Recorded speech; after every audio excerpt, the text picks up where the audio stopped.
예, 오늘은 계속해서 소율의 문답 94번째 시간 질문을 또 답변을 좀 살펴보고 있는데요. 세 번째 시간을 좀 갖겠습니다. 세례가 무엇인가? 이에 대한 답변은요. 세례는 성례이며 이 예식에서 성부와 성자와 성령의 이름으로 물로 씻는 것은 우리가 그리스도께 접붙임이 되어 은혜 언약의 모든 유익에 참여하고 주님의 소유가 되었음을 의미하고 확증하는 것입니다. 이렇게 했는데 오늘은 접붙임에 대해서 좀 주로 살펴보도록 하겠습니다. 참고로 얘기를 하자면 여러분 이 소요리 문답은 성경에 나와 있는 말씀을 교리화하는 겁니다. 이제 교리라고 하는 것은 성경에 우리가 성경 읽다 보면 주로 쭉 이렇게 성경이 쭉 이렇게 돼 있잖아요. 창세부터 요한계시로. 근데 읽다 보면 어떤 주제가 계속해서 언급이 돼요. 창세기부터 요한계시로까지.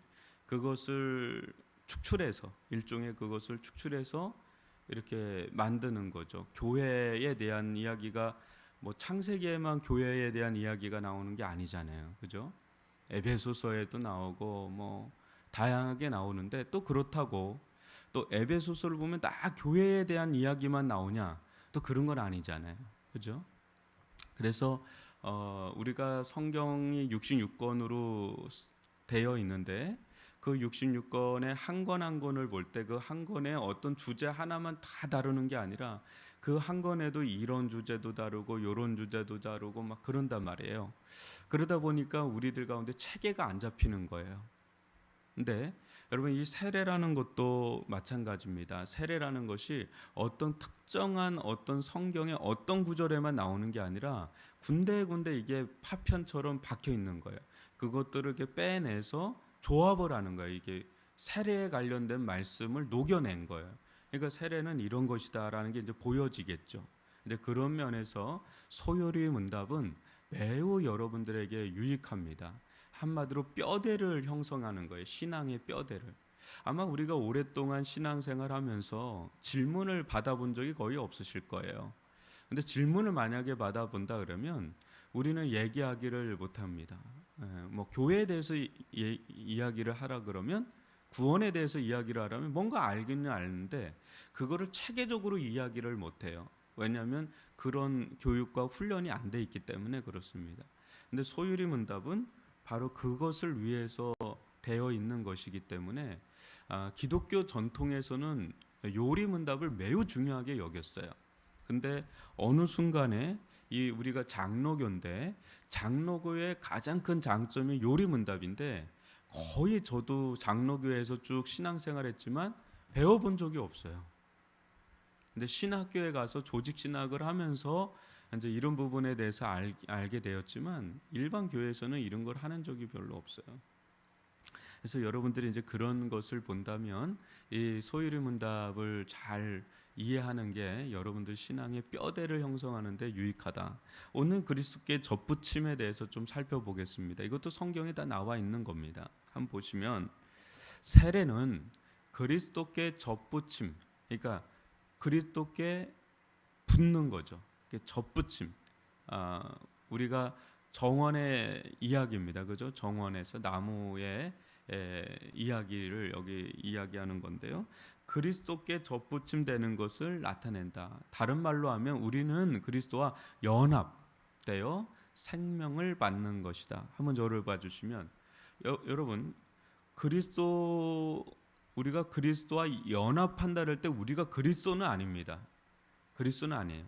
우리는 가지, 포도나무와 가지의 비유에서 접붙임되는 건 뭐예요? 원래 거기에 있는 게 아닌데 거기에 이렇게 붙이면 시간이 지나면 이렇게 붙어버리죠. 그런 거와 같은 거예요. 좀 다른데 시간이 지나면 붙어버려지는 거. 그래서 하나가 되어지는 거. 우리 세례는요 그리스도께 접붙임되는 거예요. 또 다른 말로 하면 그리스도와 연합을 이뤄요. 그러면 그때 연합을 통해서 그리스도 안에 있는 그 은혜, 생명을 공급받게 되는 거죠. 그래서 이 부분을 가장 잘 묘사한 게 예수님께서 요한복음 15장 5절의 포도나무 비유인데, 한번 보시면 나는 포도나무요 너희는 가지라. 그가 내 안에 내가 그 안에 거하면 사람이 열매를 많이 맺나니 나를 떠나서는 너희가 아무것도 할 수 없음이라. 그래요. 예수님은 포도나무고 우리는 가지라 그래요. 그래서 이 가지가 포도나무에 붙어 있을 때 이제 열매를 자연스럽게 맺게 되죠. 왜냐하면 생명을 공급받고 자양분을 공급받고 그 열매를 맺을 수 있는 그런 것들을 공급받죠. 그러면서 자연스럽게 포도나무의 가지의 특성을 나타내는 거죠. 우리의 세례받음이 마치 그와 같다는 거예요. 우리는 예수 그리스도가 아닙니다. 예수 그리스도에 떨어져 있었습니다. 그러나 믿음으로 말미암아 예수 그리스도와 하나를 이루는, 접붙임을 받는, 연합을 이루는, 그럴 때 자연스럽게 예수 그리스도의 생명의 은혜가 우리들 가운데 흘러 들어와서 때가 되면 자연스럽게 이제 그런 열매들을 맺게 되죠. 입술의 열매, 마음의 열매, 생각의 열매, 삶의 열매를 이제 맺게 되면서 우리가 그리스도께 접붙인 자구나. 그게 크리스찬이라는 거죠. 그래서 로마서 11장 17절도 보시면 또한 가지 얼마가 꺾이었는데 돌 감람나무인 네가 그들 중에 접붙임이 돼서 참 감람나무 뿌리의 진액을 함께 받는 자가 되었은즉. 그러니까 이것을 소요리 문답에서 인용한 겁니다. 접붙임이라는 단어가 여기서 나오는 거죠. 우리는 원래 참 감람나무가 아닙니다. 돌 감람나무, 정말 저주받은 나무고 심판받을 나무고 우리에겐 소망이 없죠. 그런데 가지 얼마가 꺾였다는 거예요. 문맥적으로 보면 이스라엘 백성이 이 참 감람나무의 그 뿌리에서부터 이렇게 흘러나오는 가지 붙어 있었는데 예수님을 거절하면서, 복음을 거절하면서 이 이스라엘이 이거를 여기서 꺾였다는 거예요. 그러면서 이 복음이 누구에게 넘어와요? 이방인에게 넘어가죠. 이방인에게 넘어가서 우리들에게까지 임한 거예요. 이 엄청난 은혜죠. 그럴 때 우리가 참 감람나무에게 접붙임이 되는, 그래서 그 안에서 진액을 공급받게 되는 이런 엄청난 은혜를 우리가 받게 된 겁니다. 여러분 보세요. 우리가 어떻게 예배를 드릴 수 있게 되었습니까? 우리가 어떻게 찬양을 하며 또 주님 앞에 기도를 하며 주의 또 말씀을 들으며 그 가운데 믿음을 소유받고 은혜를 공급받고 우리가 하나님으로부터 누리게 되는 이 엄청난 은혜들이 어떻게 주어진 겁니까? 그저 은혜로 주어지는 거죠. 그저 은혜로. 그때 이 접붙임을 받으면서 예수 안에 있는 많은 지혜, 지식, 또 은사, 은혜, 생명, 영생, 이런 말할 수 없는 축복들을 우리가 누리게 되었죠. 그래서요, 한번 보시면 성령은 은혜 언약의 모든 유익을 우리에게 이제 전달해 주시는 겁니다. 우리가 접붙임 받으면서 그것을 실질적으로 우리에게 이렇게 전달해 주시는 분은 이제 성령이세요. 은혜 언약 안에 약속된 모든 유익들이 우리들에게 전달이 되는데, 세례는 그리스도에 의해서 구원받은 자들이 그리스도께 연합되었다는 것을 증거해 줍니다. 그래서 우리가 성령 세례가 제일 중요하다 그랬잖아요. 그런 자에게 물 세례를 줌으로써 이제 그리스도께 연합된 자구나 이 자가. 이제 그러면서 여러분 어때요? 말이 통하잖아요. 갑자기 말이 안 통하던 사람이 예수 그리스도와 연합을 이루고 하나를 이루게 되면 갑자기 말문이 열리고 또 영이 통하고, 같은 성령을 받았으니까, 그렇죠? 같은 믿음을 받고 같은 세례를 받고 같은 성령을 받으니까 이제는 이제 막 말이 통해요. 영이 통하고. 이게 놀라운 거죠. 이제 하나를 이루는 거죠. 왜? 나도 예수 그리스도에 붙어 있는 가지고 너도 예수 그리스도에 붙어 있는 가지고 그게 교회거든요. 그러니까 교회가 하나를 이룰 수밖에 없는 거죠. 왜? 말이 통하니까. 아 하면 아가 되고 어 하면 어가 되고 무슨 말 하는지를 이제 아는 거예요. 영의 말을 하니까, 믿음의 말을 하니까.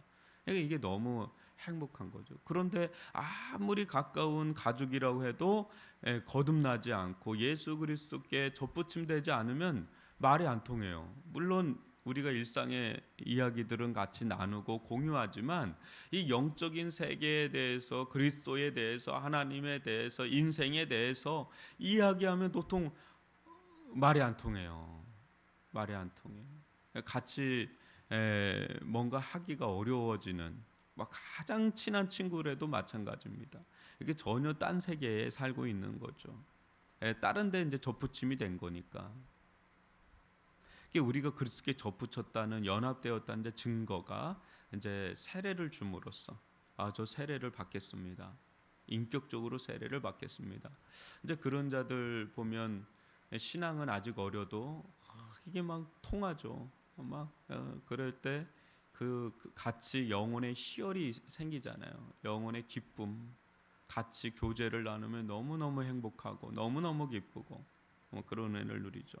그래서 고린도전서 12장 13절 보면은 우리가 그리스도인이나 헬라인이나 너무 다른 종자거든요. 종이나 자유인이나 다 완전 다른 종자예요. 그죠?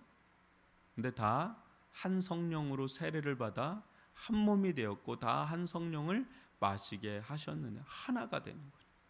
그래서 이전에 전주 쪽인가 어디로 한번 내려간 적이 있는데요.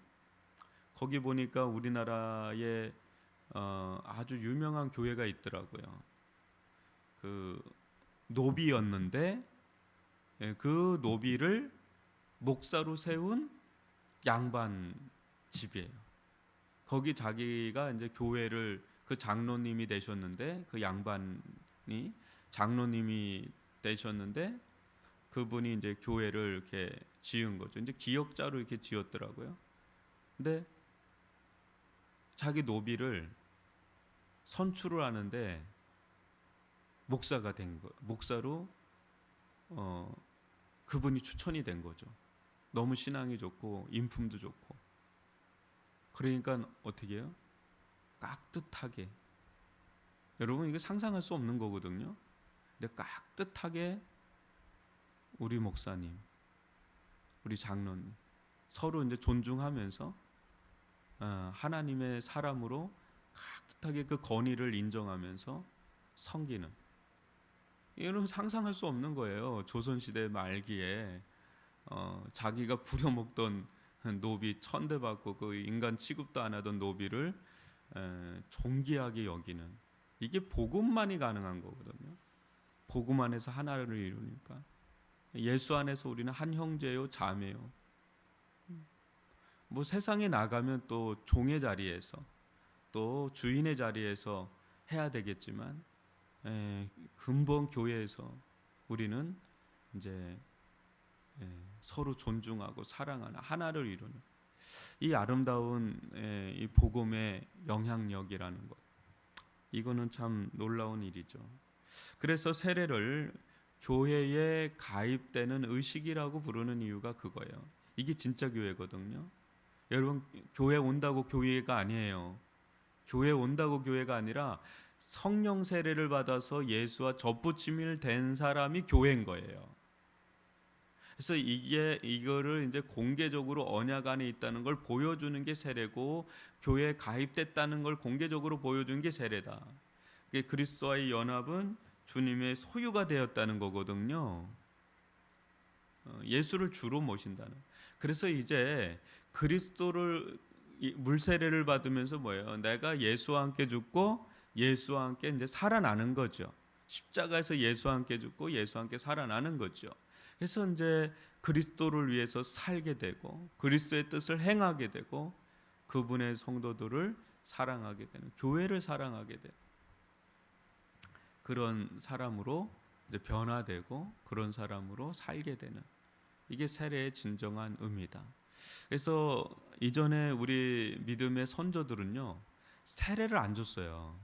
3년이고 5년이고 아무리 교회를 다녀도 세례를 잘 안 줬어요. 왜냐하면 이게 분명해야 되거든요. 이게 구원받음이 분명해야 되는 거죠. 그럴 때 교회의 순수성이 지켜지는 거예요. 근데 이 부분이 1980년대부터 급격하게 무너집니다. 교회 성장 운동과 맞물리면서, 그러면서 교회는 비대해졌는데 교회의 순수성이 굉장히 약화되면서 교회가 오히려 비만해지긴 했는데 약해지는 그런 이상한 현상이 우리 한국 교회 가운데 일어났고, 그 후유증과 부작용이 오늘날에도 계속해서 일어나고 있는 거죠. 그러니까 이런 코로나가 한번 휘몰아치면 후두둑 떨어져 나가는 거예요. 다 그런 것은 아니겠지만 여튼 여러분, 이 구원의 은혜는 매우 중요한 겁니다. 이 세례, 그래서 이 세례 받음이 교회 가운데 잘 세워지는 것이 우리의 또 기도 제목이기도 한 겁니다. 오늘 이 말씀 가지고 이제 세례는 무엇입니까를 마치게 되는